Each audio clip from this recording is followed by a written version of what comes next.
welcome to the official Clyde FC podcast. Proud to be sponsored for the season ahead once more by Tony Flynn Mortgages. It's time for your weekly group therapy session as we break down another Clyde match, whilst trying not to break down ourselves. It's a full house tonight, as you can see, or if you're audio only, I'm about to tell you. As we have Graham Murray, John Boyce and Dougie Dewar to try and help make sense of all the action. First up, gents, how are we all doing? Yeah, good. Doing well. I'm sure we'll discuss my mood as the podcast goes on. That's a fair point. On feelings, perhaps if after the opening day we were perhaps feeling okay about things, if not blown away, we certainly were not feeling that way come full time on Saturday there, gentlemen. Before we do get up and running about discussing it ourselves, I think first of all I would like to bring up the comments of manager Brian McLean. Just a wee snippet, just to get us going, getting the ball rolling and get the mind ready to break this down. So here's what Brian had to say at full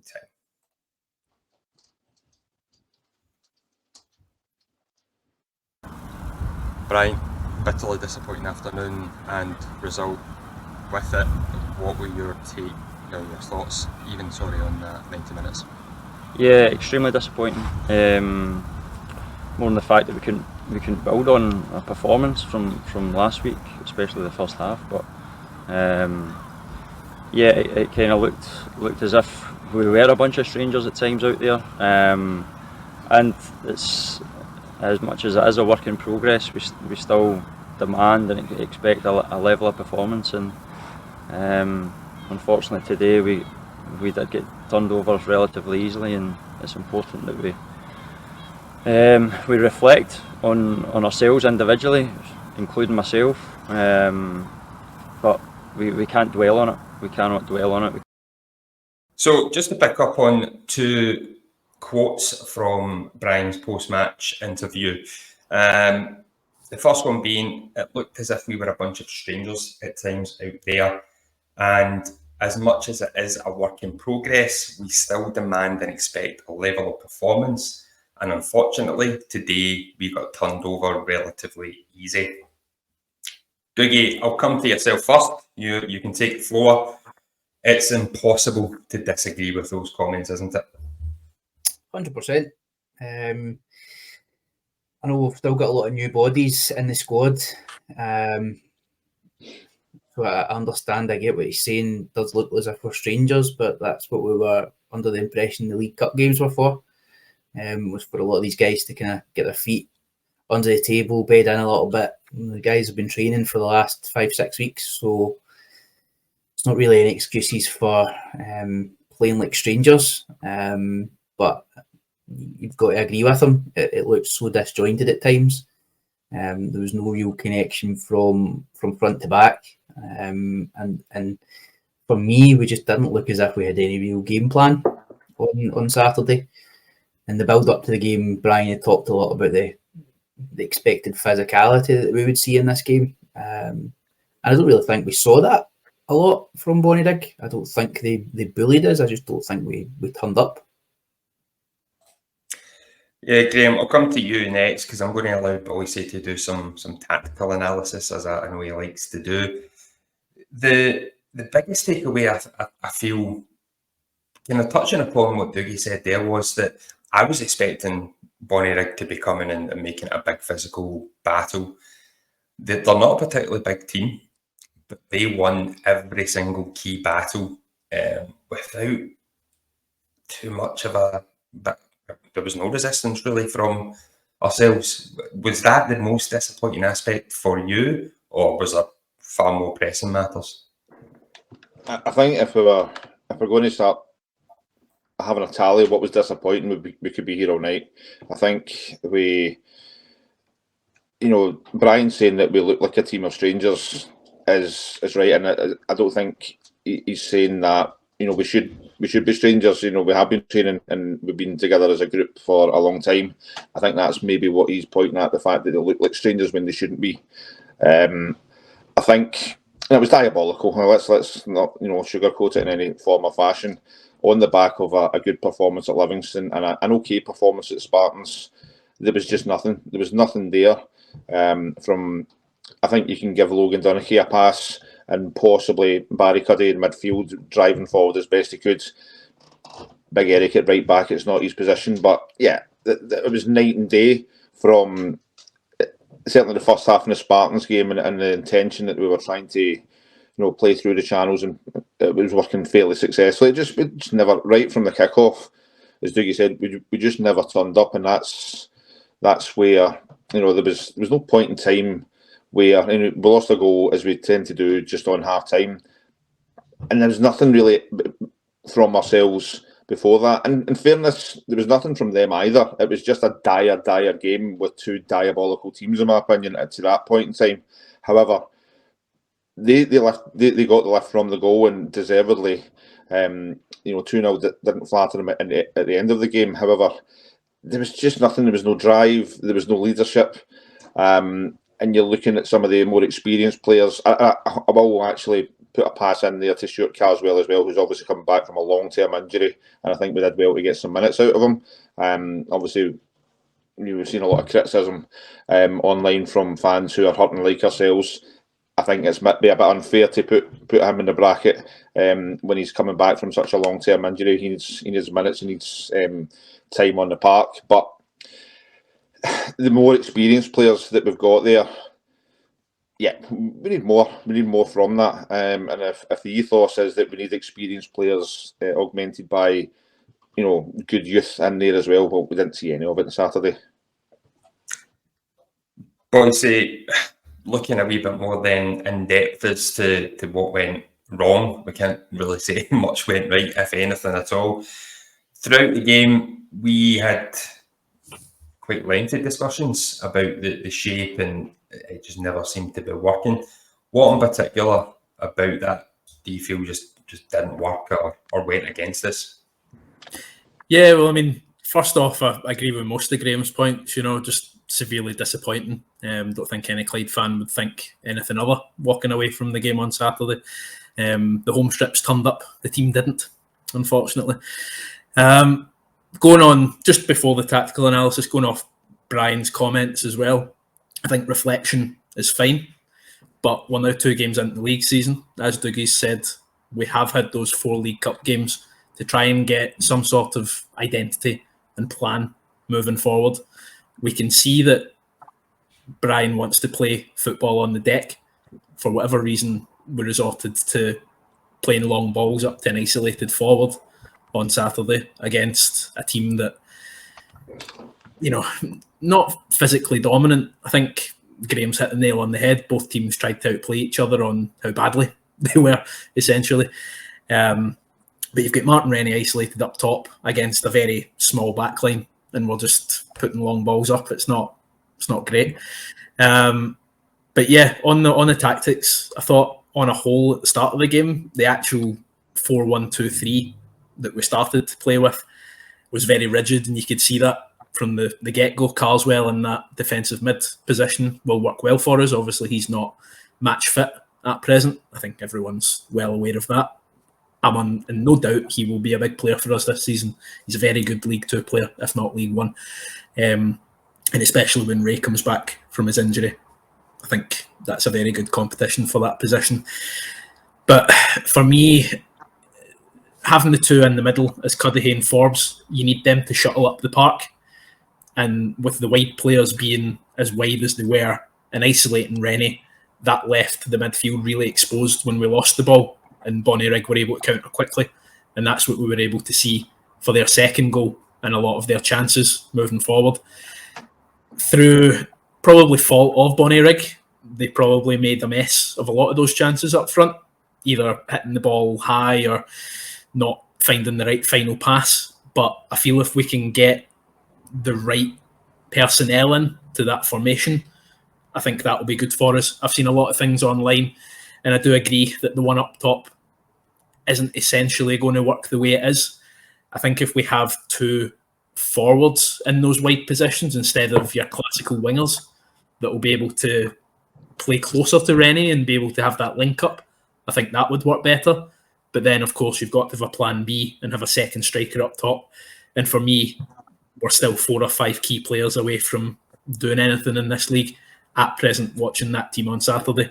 I think we need competition at left back, a creative midfielder, another striker, and definitely another midfielder of either a wide calibre or just another, body for competition. But severely disappointed. I do think the tactics are right, but I don't think the personnel fit at the present moment.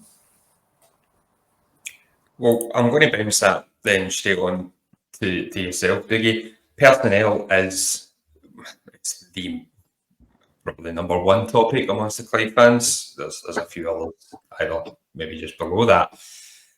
Well, we're not being helped by injuries, and that's not to create any illusion of excuses here. There's a lot of injuries. We've had another couple out.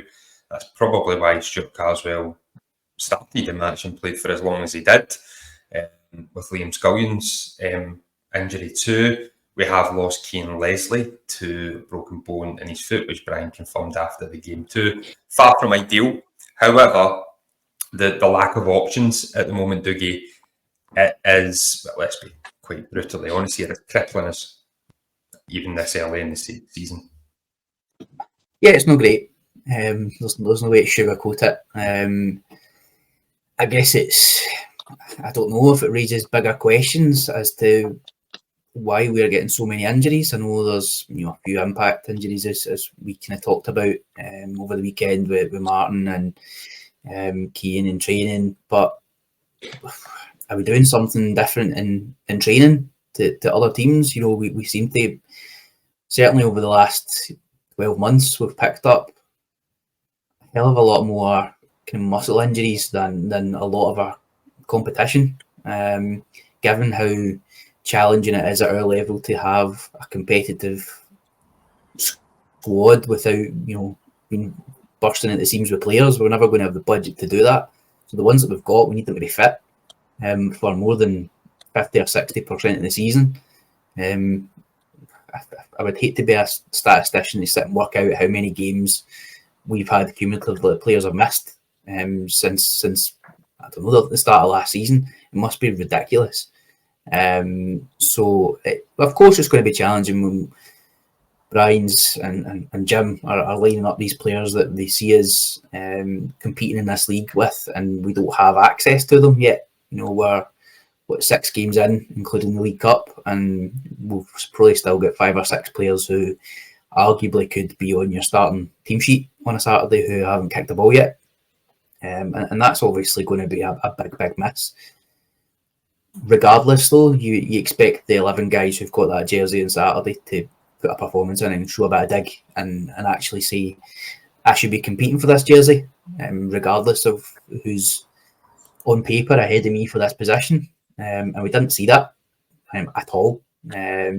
So I echo what the guys have said. It was really, really disappointing. As Graham alluded to, the Levy game, we were through at that game. I thought we played great. We talked about that on one of the previous episodes. Considering we were going up against a Premiership side, we more than held our own in that game. That was like 2 weeks ago.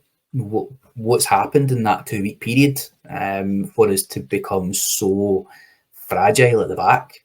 And I hope I'm not going to be the broken record across the season. I already feel like I am, but the thing I kicked on about last season, and I've already said this year, we need to cut out the stupid mistakes at the back, and we're still making them.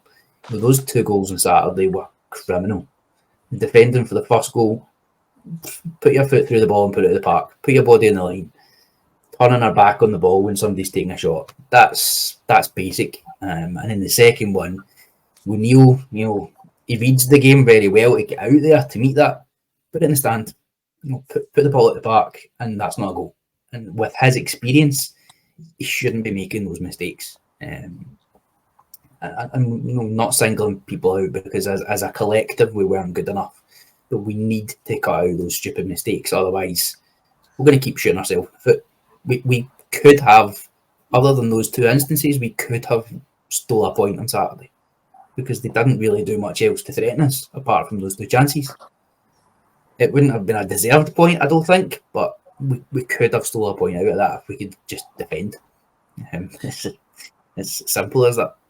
Yeah, with that second goal, though, I mean, I was watching it back, and not to single anyone out, obviously, Paris came out and read the game very well. He did have Josh McCulloch on the right on an easy pass and Forbes on the inside. Just seemed to rush it. Do you think that mentality's maybe an issue at the start of the season and they were maybe panicked a little bit at the back? Is that something we need to look out for? Entirely possible. I think when we've not started well, we've not picked up any wins, and you can feel that tension from the stands. That obviously makes it down onto the park.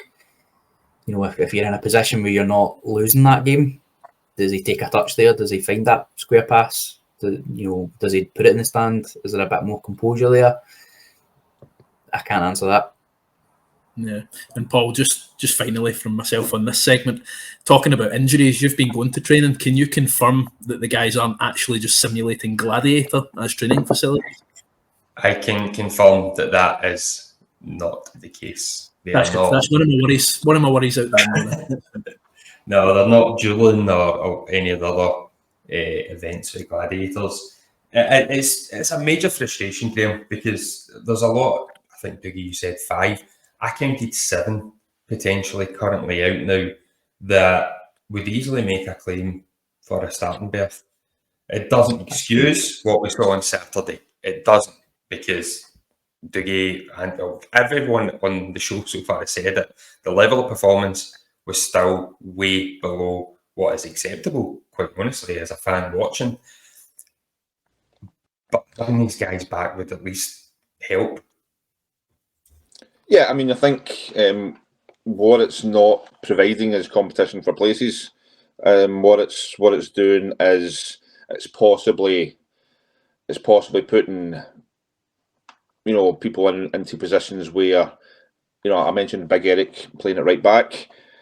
That's not his position. We're also possibly looking at playing players that maybe, I think Gordon in the podcast last week alluded to young players that have not had many minutes of, professional football at all, and we're having to put them in, literally at the deep ends and playing them at this point in time. So I'm not sure if that would, without, sticking up for anybody, I'm not sure if that would have been the plan if these players were fit.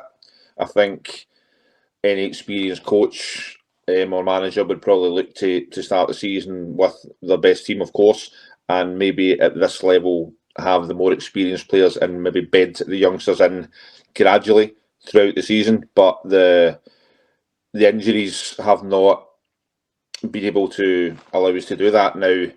Yeah, I mean, obviously we've dispelled one conspiracy theory that we pick up injuries all the time in training more than any other team in the land. Okay, so Dougie Doom can tick that one off. However, what I would say is, since we lost our sports therapist last season, that's maybe a more viable conspiracy theory. So there is. Listen, if there's any luck, we'd have no luck, and it would be bad luck. So we do need to. We need to have somebody else taking the share of bad luck in terms of injuries to first team players, because we're looking at Keane Leslie, bright spark, coming in an attacking area where we're all in agreement. We're looking to support Martin Rennie up there, and playing off him was to an extent working, and he's out for weeks. So that's not great. But in terms of these, what I will say is Stuart Caswell was signed injured. Darren Hines was re-signed injured. We know about Ray Grant. We know about Ross Lyon. It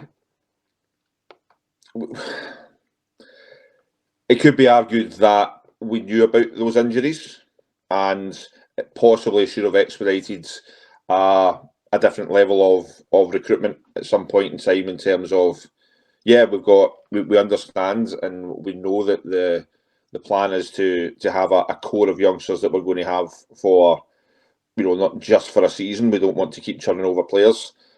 However, if we had to sign cover for the amount of injured players on top of the young players, we'd have a squad of about 30, and that's not feasible. So we need to try and balance that out. We need to get some additions in, yesterday, today, tomorrow.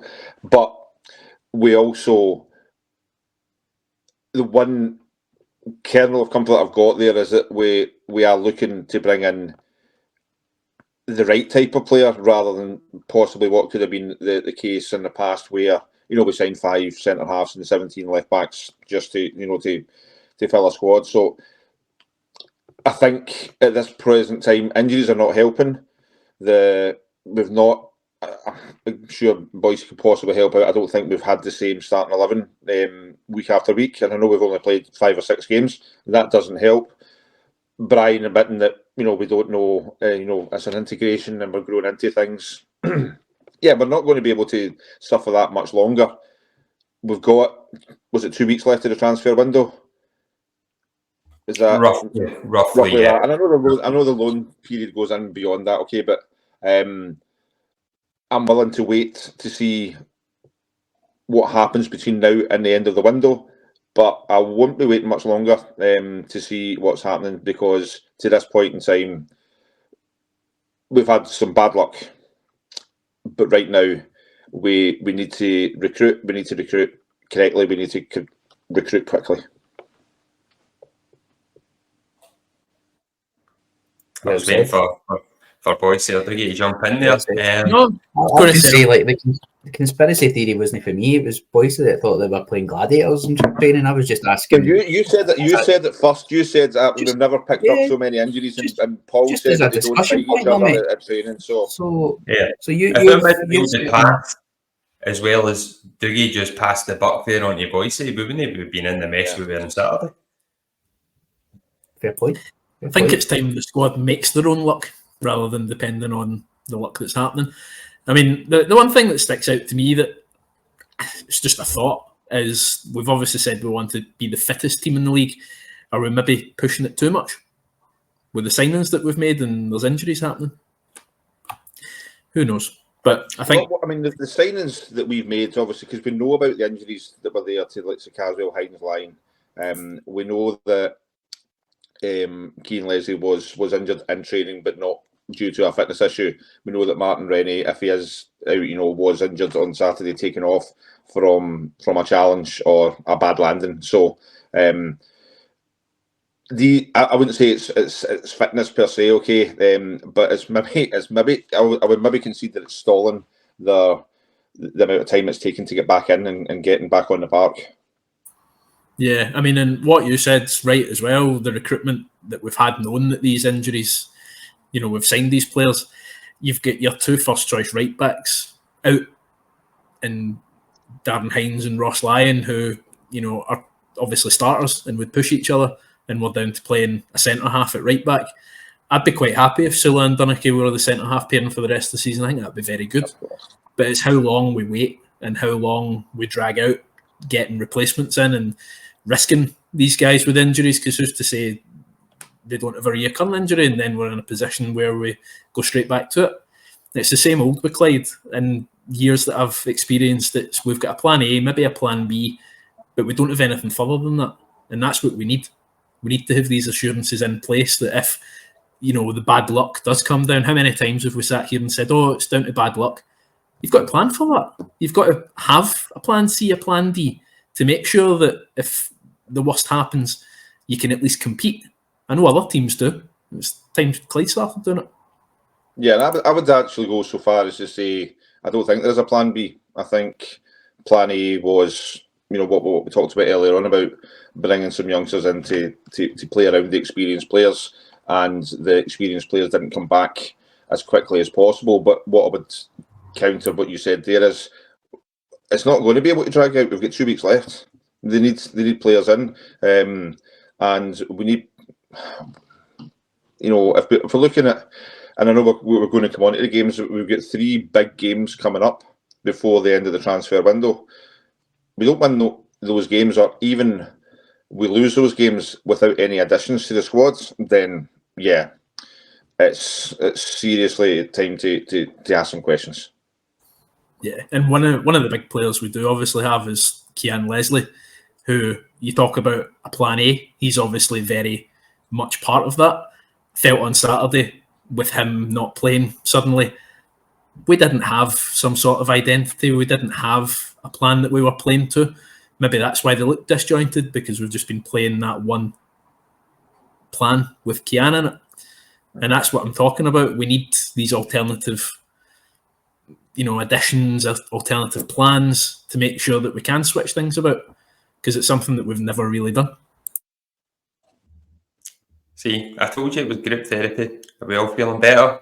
Feeling that relief getting off your chest now? 3 points will do that for me, Paul. No, look, and what's still coming across here is, yes, everything has been so disappointing. And all the opinions that we've shared tonight and what you read online, people are angry and they're disappointed, but it's because the passion's still there. The fans just want to see a winning team. And the best way to do that, Graham, to go back to what you're saying, is getting these additions in, and hopefully sooner rather than later. Will we turn our attentions just to different matters just for the time being, just to lighten the mood a wee bit? Why not? I need some buy-in here, guys. Right. So 2 weeks ago, I think it was, we thought we'd try a new wee feature, the Gypsy Army Back on the Road, or the Bully Wee on Tour. I can't remember if I'd decided on a name for it, where our very own Craig Black produced a nice wee video from outside the Santiago Bernabeu. He's going to pull me up for the pronunciation, but deal with that when I need to. We've received our second submission on this. This time it's from the man with the greatest dress sense in the Clyde support, Mr. Stuart Parker, who has submitted this. Here he is, I believe, in Helder's Bar in Rocha Brava in the Algarve, which, I'm sorry, Craig, is now officially the furthest distance submitted that we've had so far. So thank you very much, Stuart. You are currently in the lead, and I'll give you a wee bonus point as well for that shot, because it's just magnificent. So please do, if you are out and about, if you're abroad, submit a wee picture wearing your favourite Clyde merch, top, whatever, and let's see if you're winner of the, as of yet, unknown prize come the end of the season. Bring back a Toblerone for wherever you are, and that could be the prize. Aye, I'll stick a Clyde sticker on it and we're good to go. Yep. I'll get a job in that shop you run, mate. Right. We'll see. Let's turn our attention then to the next 2 matches to come this week. Yep, just what we needed. Another 2 matches this week after Saturday. First up, will we be university challenged? Yes, Boise, I stole it from you, deal with it. Or will we pass with honours ahead of our fishing trip against our old foes, Peterhead, on Saturday? With this injury list and extending what feels like hourly at the moment, the SPFL Trophy campaign is starting at the worst time possible, Diggy.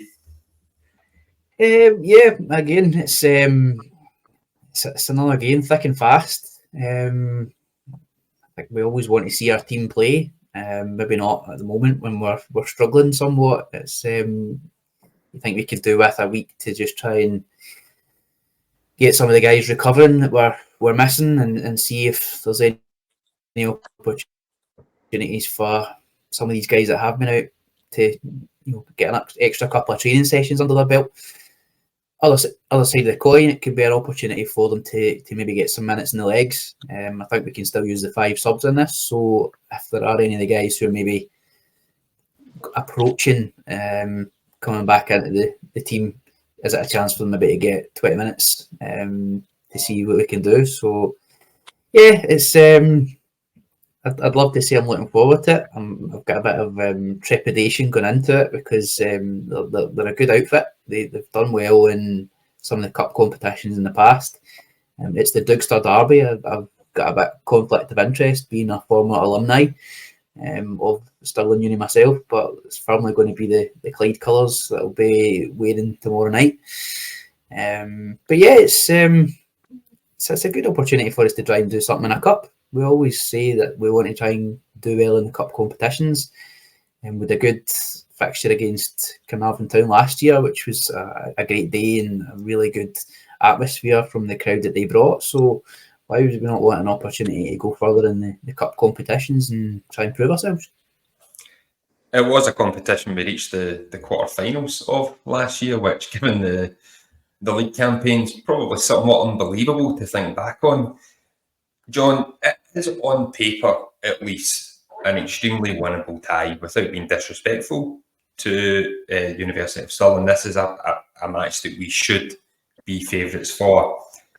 We have to account for these additional factors at present. What are your thoughts, feelings, fears ahead of what, at time of recording, is tomorrow night's kickoff? I'm not sure I can broadcast my feelings on the game, Paul, to be honest.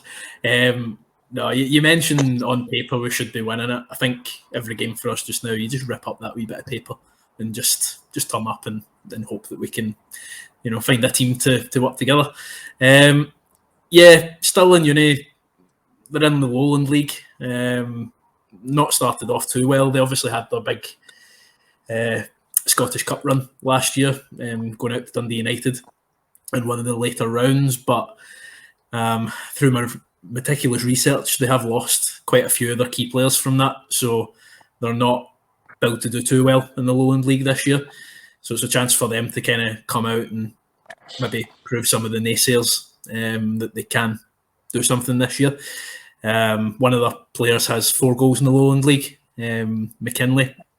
But, I think I'd just take a performance, to be honest, an improved performance. You know me, I do want a run to the later stages of the Challenge Cup. It's haunted me ever since 2006, where we got to the final and didn't make anything. My first experience of silverware, potentially, and it was snatched out my hands in penalties. But no, I'd like to see us win, of course, but I'm under no illusion that with our results and with our performances recently, it's going to be a tough night. And for anyone that maybe doesn't want to make the trip, you can watch the game from the comfort of your own home on the live stream.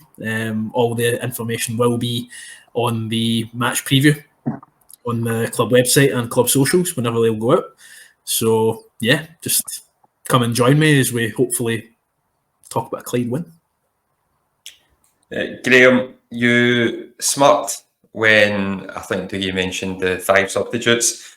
I think we might be struggling to fill the 5 subs. Yeah. Hopefully proven wrong, because I'm assuming we're going to get that pen emoji out hopefully soon. For yourself tomorrow, are you with Boise in the sense that you just want a result, or what? Just win, break that duck, get that monkey off the back, and move on to Saturday? If we've got 5 subs, I'd love to beat them. But I think I'm just maybe being overly optimistic here as well. And if we talk about recent performances, and as the old Meatloaf song went, 2 out of 3 ain't bad. The Livingston performance and the Spartans performance were actually not bad. We cannot sugarcoat how bad Bonnyrigg was. It was diabolical. However, we were actually possibly were more disappointed on the back of the Livingston and the Spartans performance there as well. Okay, so it's one of these things where, see if we get back to an semblance of that kind of performance, then yes, I would be happier. Personnel doesn't make it easy. We know that. However, what I would be looking for are the ones who have been given maybe unwarranted opportunities so far, and that's not a slight at them. It's possibly that they aren't ready. But let's find out why they're at the club. Let's find out what potential they've got. This is the perfect opportunity. This is nothing more than a kind of a glorified reserve cup. So if we're going to have people that can stake a claim and say, right, I should be there, I should be in the fringe of things. If you're looking for somebody to play there, why not consider me? Then why not have these guys go out there and try and impress upon, what they can do and why they've been brought to the club in the first place. For those that are listening to us on Spotify, when Graham described that as a glorified reserve cup, Boyce's jaw hit the floor. I'm just glad he's only in the same room. The SPFL Trust Trophy is an institution, Graham. We should be wanting to get to the latter stages of that every season. Yes, because the SPFL is such a worthy institution, but that's my opinion only. But why? Why would you do that? Why would you do any of that? I think that might be the first apology we need to do this season. Right, moving swiftly on before we do get cancelled. Can I jump in there before we move on? So I've done a bit of research. I'm taking a leaf out of Boyce's book with some of the statistical analysis. I can't even say it. Never mind do it. So it kind of ties in with something you've kind of analysed this tie as, Paul, and also links nicely to something you mentioned earlier, Boyce, about mentality. So coming into this game, I was of a similar opinion to yourself, Paul, that we should go into this and we should, we should easily be taking care of our team in the Lowland League. Going back in our last 20 games against lower league opposition, which takes us to summer of 2018. So we've played 20 games. How many games do you think we've won out of those 20? I know it's not going to be good. Quick spin round the room. Just hit me with a number. How many do you think we've won out of the last 20? 6. 6. Any advance? I'll go 7, just to be that 7. good. All of them. All of them. We've won 7. Knowing that we get beat by Clydebank, there we go, Brecon, there we go. So we've won 7 out of the last 20 games against lower league opposition. What's more concerning is of the last 11 games, so going back to since we beat Stranraer in the Cup, the League Cup, beating 1-0 with a Goody penalty. Since then, we've played 11 games against lower league opposition. We've won 1. 1 of our last 11 games. And I'm not taking Elgin City, that was a draw. We beat them in penalties. We've won 1 game out of the last 11 against lower league opposition, and that was against East Fife in the first leg of the playoff semi in April.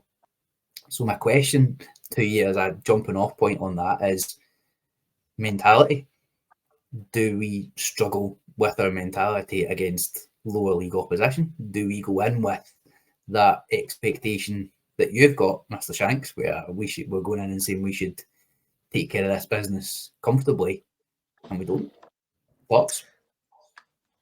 I would say the proof's in the pudding, even in league duties over the years.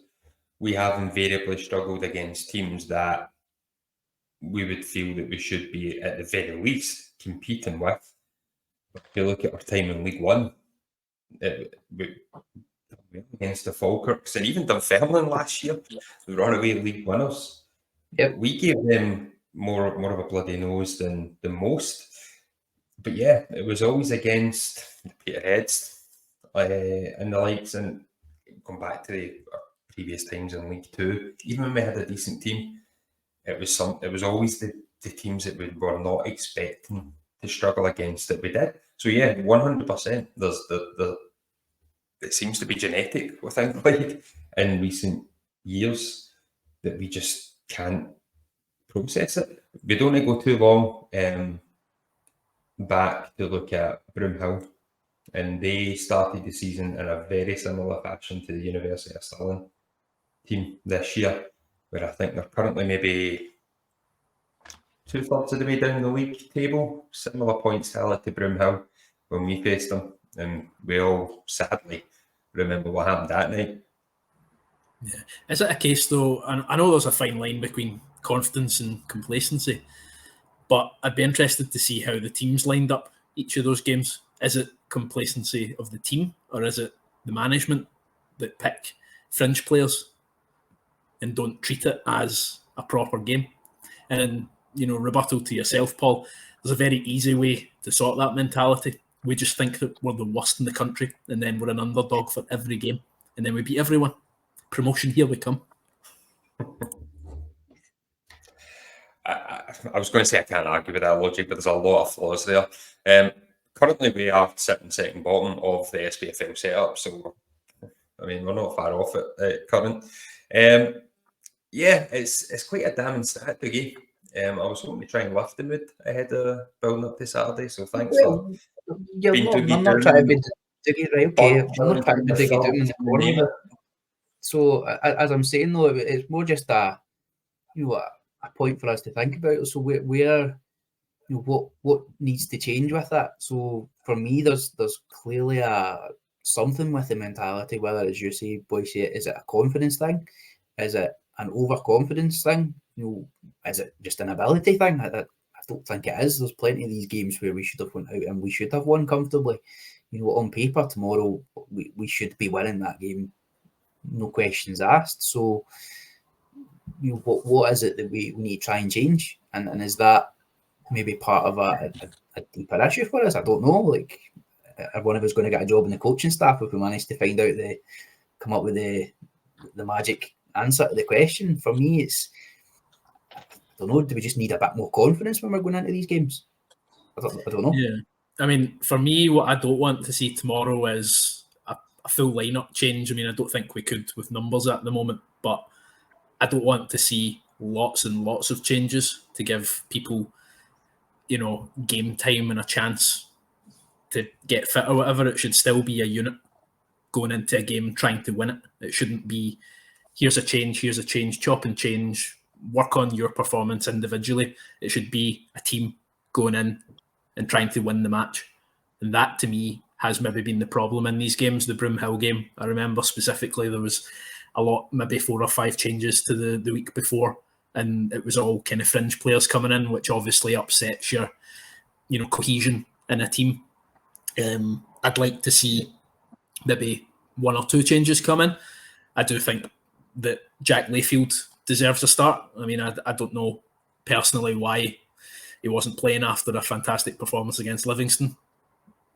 I'd like to see him come in, and maybe a couple others, but I don't think it needs a full change. I would expect a victory tomorrow, and I think if it doesn't happen, we're going to have real problems going into Saturday. Yeah, let's just then turn our attention to Saturday. Graham, what are you expecting? I'm just going to leave it so open because it's. But this is the problem.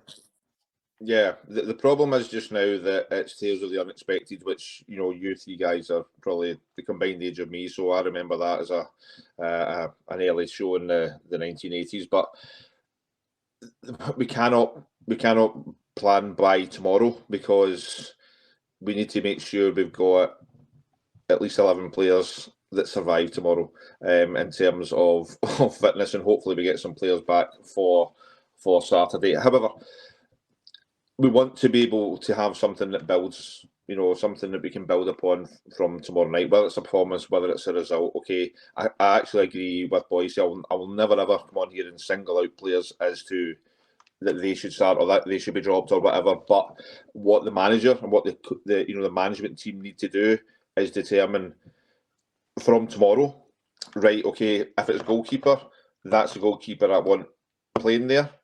That's the centre halves that I want playing there.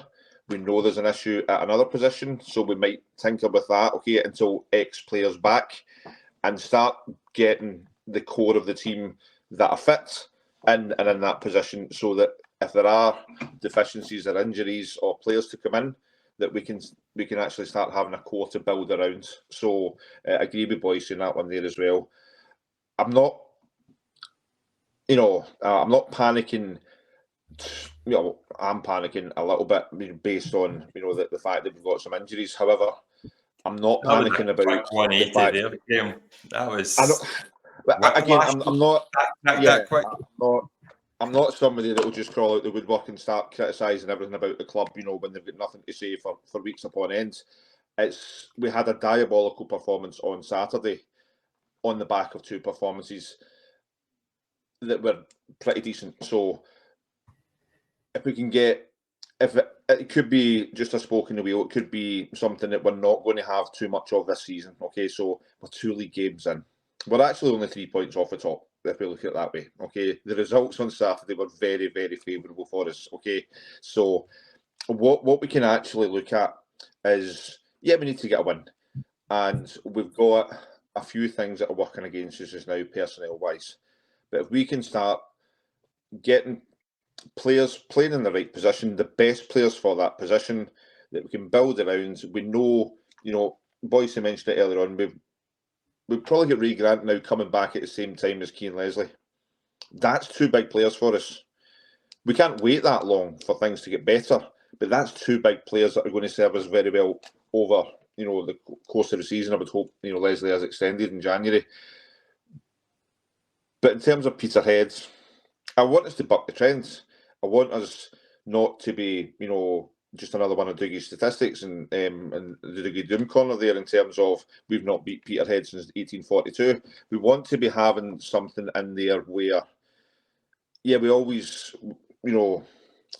always a bridesmaid, never a bride. Let's go, and if we can, put on a performance against Peterhead and beat them comfortably. This is a team that was worse than Clyde last season. Let's not beat around the bush. Sorry. This was a team that was worse than us last season. So let's have a bit of confidence about it. Let's look at what we can do. We're undefeated in 2 against them, I believe. So with that, why not? Why not think and plan ahead? We know that things are going to get better. We know that injured players are going to come back. I would be in equal measures amazed and angry if we don't get some additions in between now and the end of the transfer window. So we're looking at these things as not that far away, round the corner.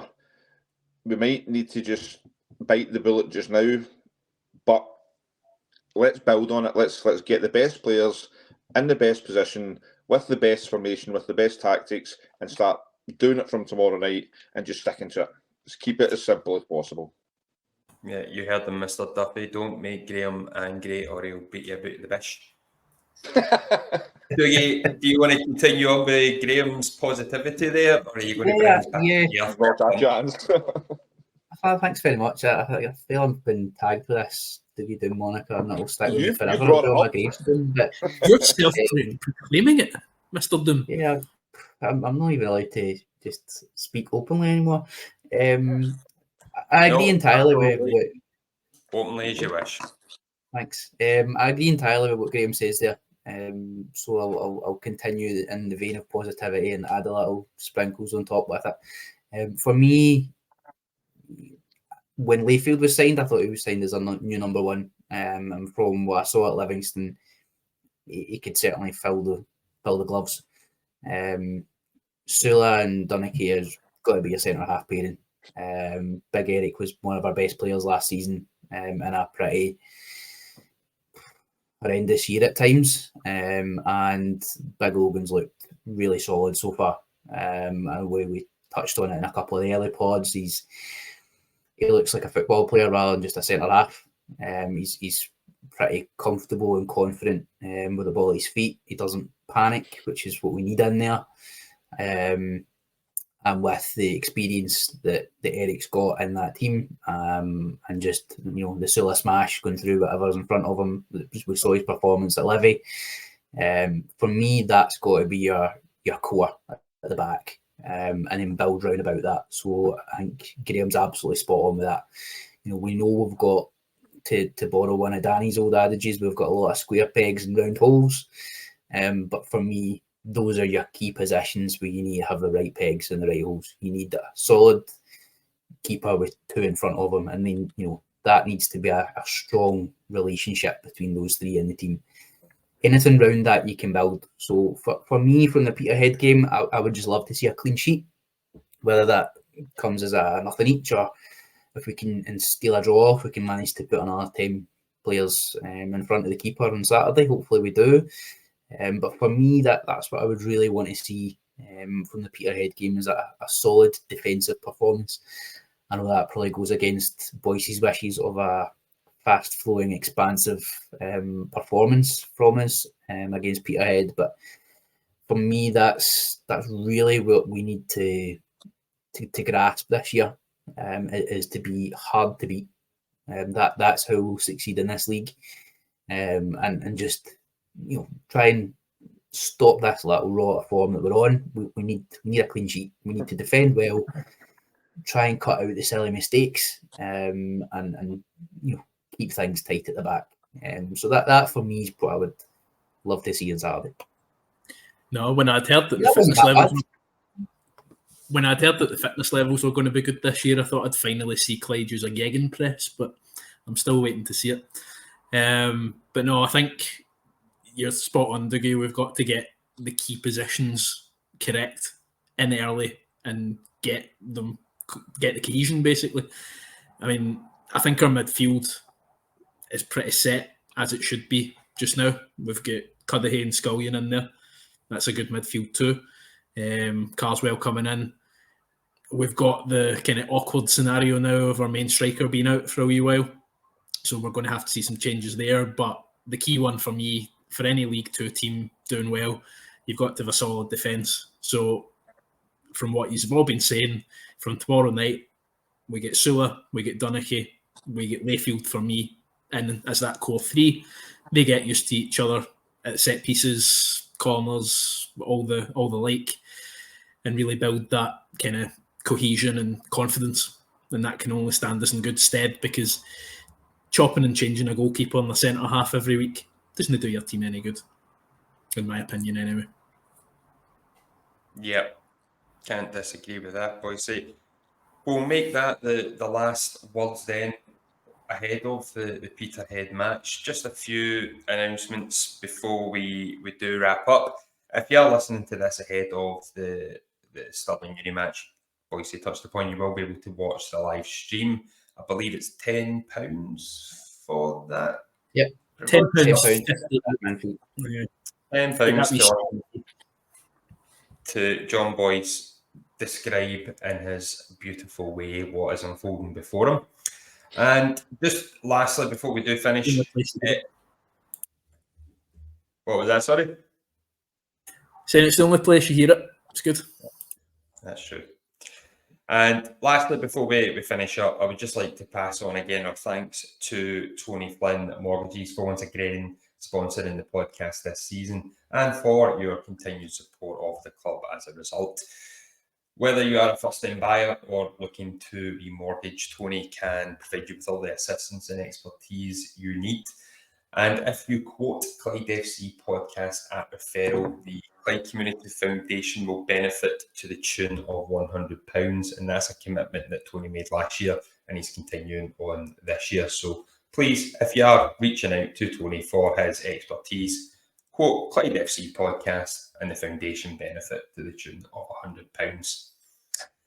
So that is a wrap on this week's show. Gents, thank you very much for your time, and I would say quite frank and honest opinions on all matters. We're not going to shirk away from what wasn't great, and do you know what? That's why we're here.